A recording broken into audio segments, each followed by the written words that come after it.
ጆሃለን አጠገቤ ወይዘሮ ጽጌ ያለች አጭር ሰላምታ ከሰጠቻችሁ በኋላ ጥቂት ሐሳቦችን በሪፖርት መልክ የምንካፈልበት ጊዜ ይሆናል። የተወደዳችሁ የእግዚአብሔር ቤተሰቦች እንደምናችሁ ደህና ናችሁ ወይ? እግዚአብሔር አምላክ የተባረከ ይሁን። እኛ በጣም ደህና ነን እና በዚህ ስፍራ ደግሞ እግዚአብሔር ፈቅዶ በዚህ ሁኔታ እንዲህ ድምጽ ለማሰማት እድሉን የሰጠን ጌታ የተባረከ ይሁን። ጌታ ይባርካችሁ። እንወዳችኋለን። በጣም ጥሩ ነው። አዎ ልክ ነው። እንወዳችኋለን።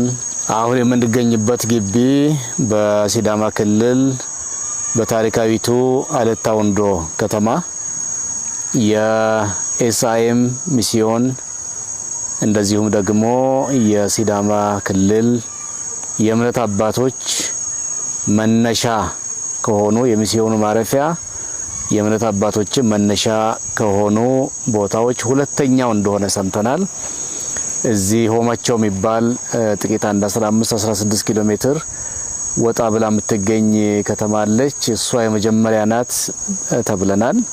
ከዚያ ቀጥሎ ከ20 ዓመት በኋላ እንደዚያው ሚስዮናውያንና ጅምር የወንጌል አገልግሎቱ ይህንን ቦታ ገዝቶ በመላው ሲዳማ ክልል ዛሬ ሲዳማ ክልል የምንለው ማለት ነው ያኔ ሲዳሞ ጠቅላይ ግዛት ወንጌልን ለማድረስ ይሄ ቦታ ሁለተኛው ዋና ሰፊውና ትልቁ ጣቢያ እንደሆነ ሰምተናል። ግቢው በጣም ነው የሚያምረው። የቆዩና ቅርብ ጊዜ እየበቀሉ እያደጉ ያሉ ዛፎች በአይነታቸው ይገኛሉ። በጣም ሰፊ ነው ግቢው፣ አረንጓዴ ነው፣ ነፋሻ ነው። ከዚህ ከጀርባችን ደግሞ በፊት ለፊቱ ክፍት የሆነ በሶስት ማዕዘኑ ደግሞ ግድግዳ ያለው የአምልኮ ቦታ ይገኛል። ሰሞኑን እዚህ የነበረን ኮንፈረንስ የአርብና ቅዳሜው ከዚህ ትንሽ ከፍ ብሎ በሚገኘው ጸሎት ቤት ነበር የተካሄደው። በኋላ ሲጠብ ትላንትና ከሰዓት በኋላ ወደዚህ ግቢ እንዲዛወር ተደርጓል። የህዝብ ብዛት ስለነበረ ማለት ነው። እና በጣም ድንቅ ጊዜ ነበረን። ከአርብ ምሽት ጀምሮ እንዳልኩት እስከ ትናንትና ምሽት ድረስ መጀመሪያ ከተለያዩ አጥቢያ ቤተክርስቲያናት የተጠሩ የተወከሉ መሪዎችና አገልጋዮች የሚሳተፉበት የአገልግሎት ወይም አገልግሎት ነክ ሴሚናር ነበረን። ከዛ በኋላ ደግሞ በምሽቱ ጊዜ ደግሞ ለሁሉም የሚሆን በየቦታው እንደምናደርገው አይነት አጠቃላይ የሆነ ትምህርታዊ ኮንፈረንስ ነበረን። በጣም በከፍታ ተጀምሮ በተሻለ ከፍታ ደግሞ ትላንትና ምሽት ተጠናቋል።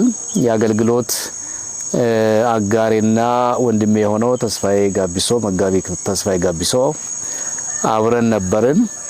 ከ2-3 ሳምንታት በፊት በኔ ትውልድ ቦታ አሁን ደግሞ እዚህ የመጋቢ ተስፋዬ ጋቢሶ ትውልድ ቦታ በሆነውና ልጅነቱን ባሳለፈበት እንደነገረን ከሆነ ሃይ ስኩል የተማረው እስከ 8ኛ ክፍል ይመስለኛል የተማረው በዚህ ቅጥር ግቢ ውስጥ ነው። ትናንትናም ሲመሰክርልን ነበር። እቺ ከኋላችን የምናያት አዳራሽ መድረክ ላይ ነው የመጀመሪያ መዝሙሬን ከአንድ ጓደኛዬ ጋራ ወጥቼ መዝሙሬን ሲል የራሱን ሳይሆን የመጀመሪያ መዝሙር እንደ ሶሎ ዘማሪ ማለት ይቻላል፣ ግን ከአንድ ጓደኛው ጋራ የመጀመሪያ ፑልፒት ላይ ቆምኩበት ቦታ ነው ብሎ